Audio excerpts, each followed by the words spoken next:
Welcome back. Break سے پہلے میں نجمی عالم صاحب سے گفتگو کر رہی تھی. صوبائی وزیر ہے پیپلز پارٹی کے. ابھی مجھے جوائن کیا ہے احمد صغیر صاحب نے, تجزیہ کار ہیں, سینئر صحافی ہیں. احمد صاحب مجھے یہ بتائیے گا, ابھی نجمی عالم صاحب سے میں گفتگو کر رہی تھی اور میں ان سے پوچھ رہی تھی کہ پاکستان نے اپنے 77 سالوں میں آمریت اور جمہوریت دونوں عمل سے گزرا ہے اور زیادہ تر آمریت کا جو ہے وہ ٹائم پیریڈ دیکھا ہے. کیا جب ڈکٹیٹرشپ میں پلا بڑا ایک ملک ہوگا تو اس کے عوام کی اور اس کے حکمرانوں کی, ان کی پارٹی کے لیڈرانوں کی سوچ کیسی ہوگی؟ دیکھیں, یہ بڑا ایک آپ نے تاریخی سوال کیا ہے اور اس کا جواب بھی تاریخ سے ہی ہم اٹھانے کی کوشش کرتے ہیں.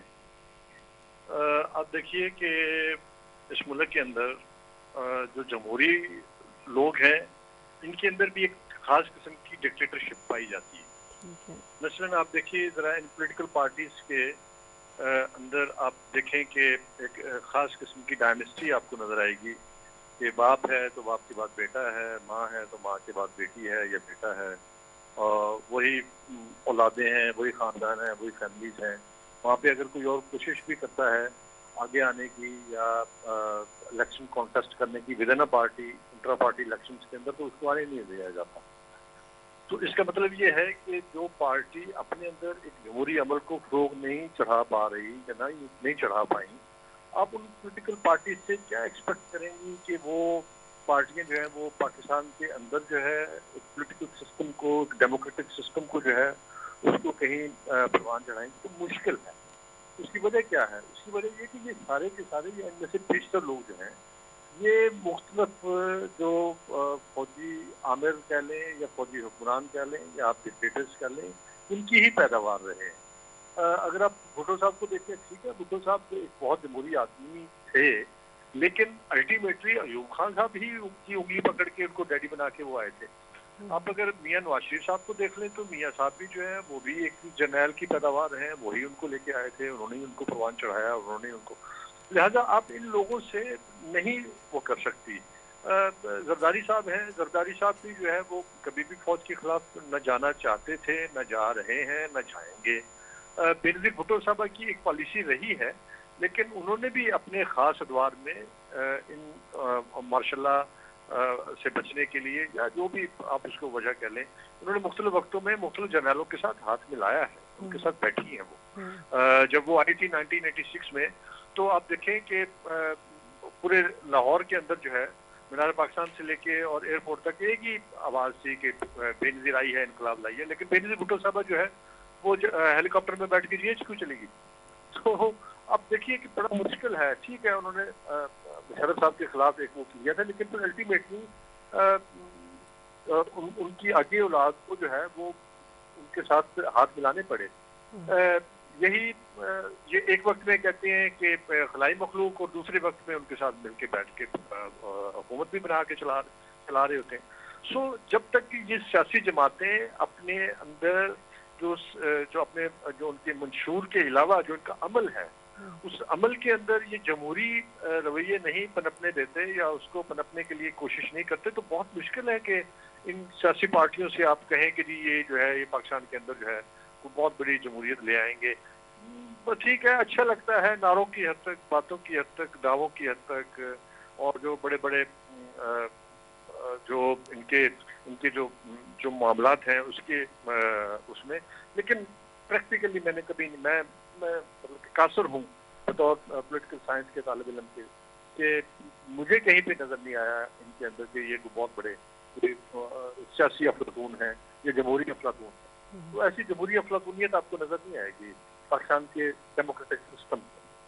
اس کے لیے ابھی جو ایک قطع کلامی معاف احمد صاحب, لیکن میں یہ پوچھنا چاہ رہی تھی آپ سے ساتھ ساتھ کہ ابھی جو کرنٹ حکومت ہے جو الیکشن سے آئی ہے, اور اس سے پہلے جو کیئر ٹیکر گورنمنٹ جو ہے وہ بھی رہ چکی ہے, اس میں انہوں نے بھی کافی کوشش کی, ابھی بھی حکومت کوشش کری کہ تمام جماعتیں ایک ساتھ بیٹھیں, کوئی حل نکالیں. نجمی عالم صاحب نے بڑی اچھی بات کی کہ جو معاشی غلام ہے وہ جو 77 جو ہے وہ پاکستان کی جشن آزادی منانے کے لیے تیار ہیں. تو ایسے پھر غلامی کا کیا فائدہ جب ہم آزادی منا رہے ہیں اور ایک طرف ہم غلامی کی زندگی جو ہے وہ گزار رہے ہیں. دیکھیے Muniba, beggars can not be choosers. جو بھکاری ہوتا ہے اس کے پاس چوائس کی آپشن نہیں ہوتی. ہم بیگرز ہیں, ہم نے مانگنا ہے. ہم ان سے مانگیں گے, ان سے نہیں ملے گا تو کسی اور سے مانگیں گے. ہم سعودی عرب سے مانگتے آئے ہیں, ہم کہتے ہیں اچھا پیسے نہیں دیتے تو تیل ہی دے دو. ہم امریکہ سے مانگتے ہیں, ہم پہلے ان سے کہتے تھے کہ ہمیں جو ہے پولوشن سپورٹ فنڈ کے اندر جو ہے, جو ہم آپ کے پارٹنر رہے ہیں ٹیررزم کے خلاف, اس میں ہمیں جو ہمارا بنتا ہے وہ دو. جب انہوں نے وہ نہیں دیا, پھر ہم کچھ اور مانگنے لگے, جو وہ نہیں ملا کچھ اور, تو کچھ بھی نہیں ملا تو ہم IMF کے پاس چلے گئے. IMF نے کہا جی نہیں ہے, تو ہم نے کبھی اس کو کہا, کبھی اس کو کہا, کبھی ہم چائنا سے مانگتے ہیں, کبھی ہم کسی سے مانگتے ہیں, کبھی کسی سے مانگتے ہیں. ہمارے پاس چوائس نہیں ہے. چوائس اس لیے نہیں ہے کہ ہم بھکاری ہیں, اور بھکاری جو ہوتے ہیں وہ ایسے ہی ان کی دیکھیں کیا آپ کے مطلب پاس وہ پپٹس کی طرح ہے, ہم یہ کہہ سمجھ لیں کہ قوم کو پپٹس کی طرح چلایا جا رہا ہے, ٹھیک ہے, ان کے تھریڈس کسی اور کے ہاتھ میں نا. ہاں, ایک چیز کو ذہن میں رکھیں, آپ کا چونکہ جو بیک گراؤنڈ ہے وہ بالکل ڈفرینٹ ہے. نیبا, آپ ایک پڑھی لکھی اینکر ہیں, اور آپ کو پتہ پاکستان سے پڑھے لکھے اینکرز کم, انفارچونیٹلی. آپ اس چیز کو بہتر طور پہ سمجھتی ہیں کہ پاکستان کا جو جمہوری سسٹم ہے, جو ہمارا ڈیموکریٹک سسٹم ہے, اس ڈیموکریٹک سسٹم کے اندر بہت سارے مسائل رہے ہیں فرام دا بگننگ, شروع ہی سے, ابتدا ہی سے ہم مسائل کا سامنا ہمیں کرنا پڑا. جب آپ دیکھیں 1947 میں پاکستان بنتا ہے, تو 47 میں 1935 کے ایکٹ کے اندر اسلامی ترامیم کر کے اس کو نافذ کر دیا گیا, اور اس کی وجہ سے آپ دیکھیں کہ چونکہ 97A جو تھا وہ یہ بتاتا تھا کہ کوئی بھی سرکاری کوئی بھی گورنر جنرل کسی بھی جو صوبائی گورنر کو صوبائی حکومت توڑنے کا حکم دے سکتا ہے. اور اس کے تحت آپ دیکھیں 97A کے تحت 1947 سے 1954 تک 9 صوبائی حکومتیں ٹوٹی ہیں, اور پاکستان کی پہلی صوبائی حکومت پاکستان کے پہلے گورنر جنرل کے ہاتھ سے ٹوٹ گئی.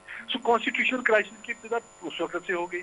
جب پھر آپ دیکھیں کہ ہمارے ہاں GN منڈل, جوگندر ناتھ منڈل کو, اور ایک اور جو ہے سر ظفر علی خان کو, یہ دونوں غیر مسلم تھے. ایک جوگندر ناتھ منڈل صاحب جو ہے وہ اور بلکہ یہ دونوں نان مسلم جو ہیں, انہوں نے ڈیفائن کیا پاکستان, ایک وزیر قانون اور وزیر محنت تھا, اور دوسرا وزیر خارجہ تھا. اب مجھے بتائیں آپ کی خارجہ پالیسی کدھر گئی, محنت کی عادت آپ کو رہی نہیں, آپ کے قانون آپ کے ہاں کس قسم کی حالت ہے وہ آپ کے سامنے ہے. سو ہمیں پہلے یہ سمجھنا ہے کہ ہم کب سے, یہ کہیں بنیاد تو نہیں غلط ہم نے رکھ دی ہوئی, اور اس بنیاد کے اوپر جو ساری عمارت ہے وہی تو نہیں غلط بنا دی ہوئی. تو پتہ چلتا ہے یہی ہوا ہے, ساری کی ساری بنیادیں ہی غلط ہیں. مجھے بتائیے, جب کلکتہ مسلم لیگ بنی اور دہلی مسلم لیگ بنی, تو مسلم لیگوں کے درمیان جو جھگڑا ہو رہا تھا سر شفیع کے اور جناح کے درمیان, تو وہ جھگڑے کی بنیاد کیا تھی؟ جب آپ اس کی ڈیٹیل میں اٹھا کے دیکھیں نا, اور پھر زمیندار کیا چھاپ رہا ہے, اور کامریڈ اخبار کیا چھاپ رہا ہے. اچھا, تھوڑا سا ریسنٹ کے اس پہ احمد صاحب ہم آ جاتے ہیں. نجمی عالم صاحب بھی ہیں ہمارے ساتھ پروگرام پر, اور میں چاہوں گی میں ان کی رائے بھی لوں. نجمی عالم صاحب, جیسے آپ نے کہا کہ ہمارے پاس شاید ایک آپشن یہ ہے کہ تمام پارٹیز بیٹھیں اور کوئی متفقہ طور پہ کوئی حل نکالیں. اس کی کوشش تو میں نے جیسے پہلے بھی کہا کہ 2.5-3 سال سے چل رہی ہے, لیکن کوئی مثبت نتائج نظر نہیں آ رہے.